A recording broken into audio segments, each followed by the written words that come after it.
ये जिहादी थे, जिहादी है और जिहादी रहेंगे। अब ठीक है, अब मिटना नहीं चाहिए ये। अच्छा भाई साहब, आपके भी नेम प्लेट नहीं लगी हुई है? अरे मैं अभी आया था, हम लोग क्या आप किसी दुकान में नौकरी करने से पहले अपना मजहब बताना भी जरूरी हो जाएगा? क्या आप किसी कर्मचारी की पहचान उसके काम से नहीं बल्कि उसके नाम से तय होगी? और सबसे बड़ा सवाल, क्या कानून से पहले अब भीड़ फैसला सुनाने लगी है? नमस्कार, मैं नंदिनी सोनी और आप देख रहे हैं द हिंदी टॉक। दरअसल देहरादून से सामने आई एक घटना ने इन सवालों को फिर से जिंदा कर दिया है। उत्तराखंड के राजधानी के पौष इलाके राजपुर रोड स्थित एक नामी शू स्टोर में उस वक्त हंगामा मच गया जब बजरंग दल के कार्यकर्ताओं ने वहां पहुंचकर कर्मचारियों से पूछताछ शुरू कर दी। आरोप है कि स्टोर में कुछ मुस्लिम कर्मचारियों के नेम प्लेट पर नाम नहीं लिखा था, जबकि दूसरे कर्मचारियों के नाम मौजूद थे। इसी बात को लेकर विवाद इतना बढ़ा कि कथित तौर पर खाली नेम प्लेटों पर जिहादी तक लिख दिया गया। इस पूरी घटना का वीडियो अब सोशल मीडिया पर तेजी से वायरल हो रहा है। नाम क्या है? ये मार करेगा। दे दिया।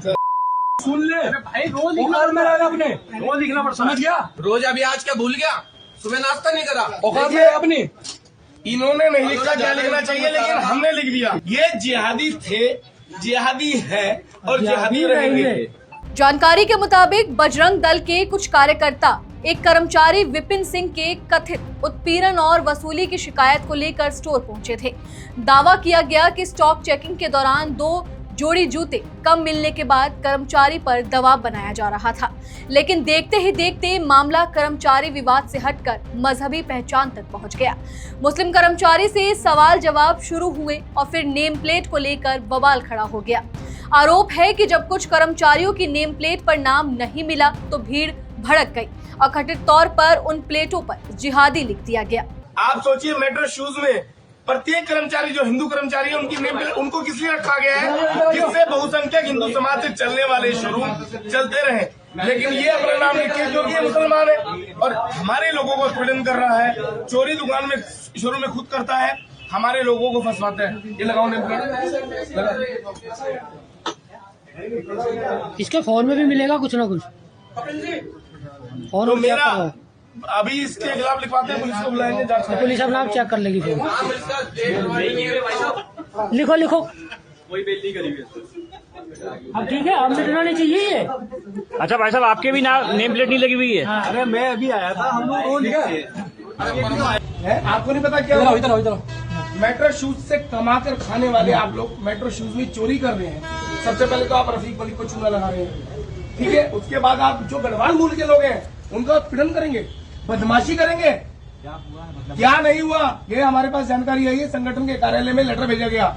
विपिन सिंह रोहतान नाम के आप युवक को टॉर्चर कर रहे हैं लगातार, और आप इस दुकान में चोरी करते हैं, अन्य अन्य शोरूमों में चोरी करते हैं। चोरी करने के बाद जो गढ़वाल मूल के युवक हैं उनको आप निशाना बनाते हैं। 2 दिन की छुट्टी के लिए 15-15 दिन का वेतन काटा जा रहा है उनका। 70 दिन की जबकि उनकी छुट्टी है शेष वर्ष भर की, तब भी आपने टॉर्चर किया। कैसा है फिर? नहीं है, कैसा है? जुलूस निकाल के गधे पे बिठा के तेरे को निकालू क्या? निकालू क्या? जब ये छुट्टी पे गया था, सामान तू चोरी कर रहा है, तूने इससे 5,000 रुपए। ये चोरी तूने करी है।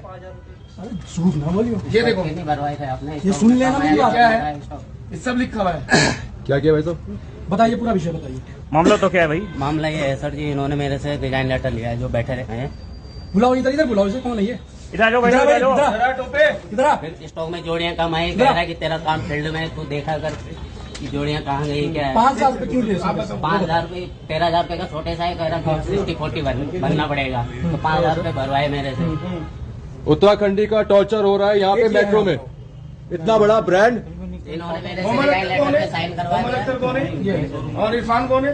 ये है ना। अच्छा, दोनों चाचा भतीजों की चल रही है यहाँ पे। अरे नहीं है वे? रफीक मलिक को लूट के खाओगे क्या? नहीं। जरा मिलाना उन्हें मैडम को फोन। मिलाओ मैडम। पढ़ा है, क्या नाम उनका? मिलाओ उन्हें फोन। क्या सीसीटीवी में दिख रहा है चोरी करते हुए? वो तो तू भी तो कर रहा है उसको टॉर्चर। मेरे को टॉर्चर करा, बोला कि रिजाइन 1 तारीख से काम एक बात बता, सुन मेरी बात सुन ले भाई, स्टाफ नाम को मत गिना। जब तू उसे टॉर्चर कर रहा होगा तभी तो तेरे आया होगा। सर मैं हैं? रहता भी नहीं है। अरे साला तनख्वाह नहीं मिल रही है तुम्हें, जो पैसे खा रहे हो तुम। अब इस पूरी घटना ने उत्तराखंड में बढ़ती ऐसी घटनाओं को लेकर चिंता और बहस दोनों बढ़ा दी है।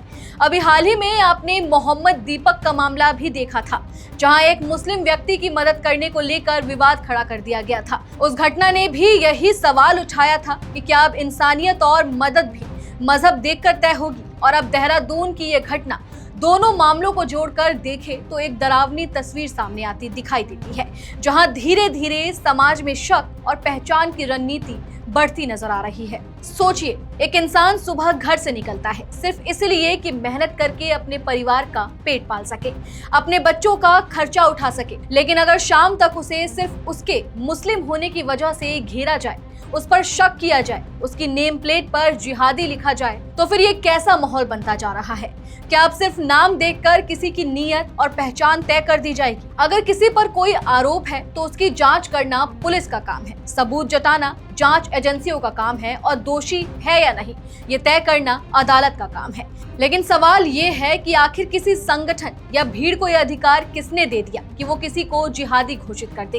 क्या किसी इंसान की धार्मिक पहचान के आधार पर उसे सार्वजनिक रूप से अपमानित करना न्याय कहलाएगा? यही वजह है कि अब इस घटना को लेकर सोशल मीडिया पर भी तीखी बहस शुरू हो गई है।